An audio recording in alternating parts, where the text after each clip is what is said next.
Et d'abord, Guillaume, on va parler football, bien sûr, avec la Ligue 1 et le LOSC qui, enfin, gagne un match avec 2 buts inscrits dans le match. Il était temps, j'ai envie de dire, hein. C'était un match assez surréaliste parce que il s'agissait du champion de France 2011 contre C'est le vrai. champion de France 2012.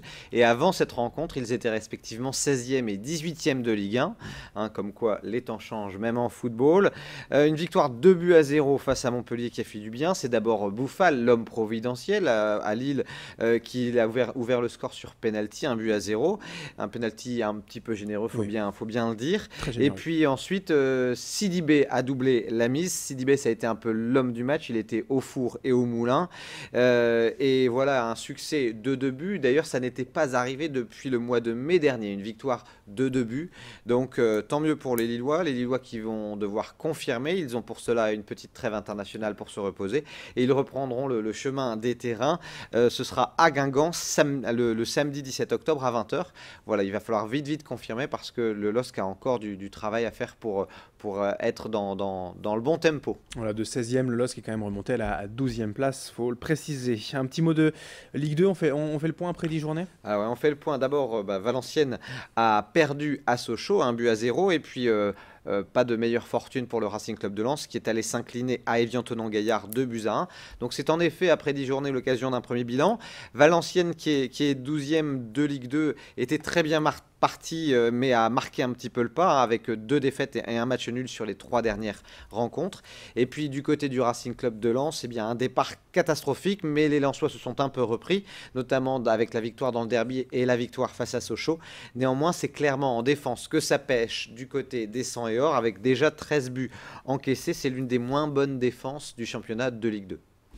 On enchaîne avec une page basket également ce lundi matin.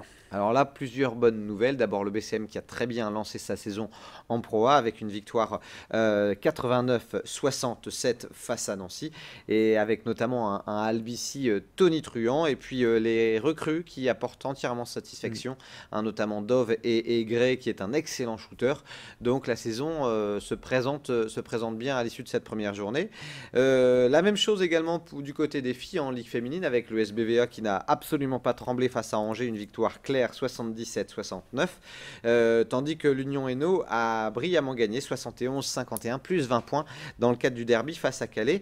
De leur côté, pardon, les Arageoises ont perdu face à Nantes 79-54.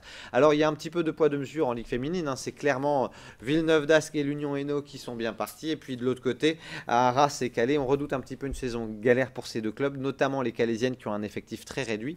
On va voir comment elles se débrouilleront lors des prochaines journées. Bon, on leur souhaite en tout cas à toutes, bien sûr, de réussir. Alors, du basket, on passe au handball. Le ballon on diminue. Oui, avec quelques inquiétudes, hein, du côté des handballeurs dunkerquois, avec 3 défaites en 4 journées, voilà l'USDK qui est avant-dernier de première division. Autant dire que le match face à Toulouse ce mercredi en déplacement dans le sud sera déjà décisif. Là encore, hein, c'est un récent champion de France qui a un peu de mal. Et puis, quelques infos en bref aussi pour terminer. Alors d'abord, du côté de la Ch'ti délire chapeau, troisième Oui. édition, plus de 6500 participants sur les 2 journées, hein, répartis sur le samedi et sur le dimanche. L'année dernière, ils étaient pas loin de 4000 et je me souviens que le directeur de la Ligue Nord-Pas-de-Calais d'athlétisme, Jean-Pierre Wattel, m'avait dit si j'avais voulu faire 6500, 7000, j'aurais pu le faire. J'avais été un peu étonné, eh bien il l'a fait, hein, cette année, plus de 6500 participants, toujours beaucoup d'ambiance, une sono qui fait du bruit et puis on n'est vraiment pas là pour faire un chrono, à part quelques-uns, on est là pour se Oui. marrer, entre guillemets, entre amis ou en famille.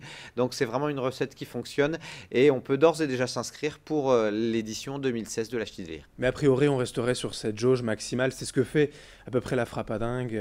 6500, 7000 personnes. Après, ça devient un peu compliqué. Oui, parce qu'au-delà de cette quantité de participants, eh bien, la logistique devient difficile, Mhm. hein. Il y avait parfois quelques retards au niveau des vestiaires. C'est jamais simple de trouver à se garer au niveau des parkings avoisinant le stadium Lille Métropole. Donc je pense que là, 6500 sur 2 jours, c'est la bonne jauge et qu'aller au-delà, ce sera peut-être perdre en qualité au niveau de la prestation pour les participants. Mais effectivement, on peut déjà donc s'inscrire pour l'édition en 2016.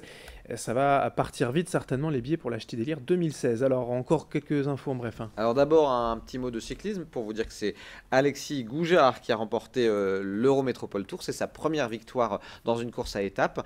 Et puis un petit mot aussi pour fêter l'anniversaire du tennis club de M, hein, qui a fêté Mhm. ses de bougies et qui à cette occasion a vu du beau monde sur son Open et notamment la victoire du Breton Charles-Antoine Brézac chez les messieurs. Et puis enfin, pour terminer, un petit mot de motocross, Adrien, pour vous dire que c'est Camille Tellier qui s'est imposé lors du championnat des Flandres de motocross dans la catégorie MX2. C'était un petit peu une victoire attendue quand même. Eh bien, merci Guillaume pour toutes ces analyses, ces résultats du week-end sportif. On vous retrouve vendredi pour le week-end prochain. D'ici là, bonne semaine bien sûr. Bonne semaine.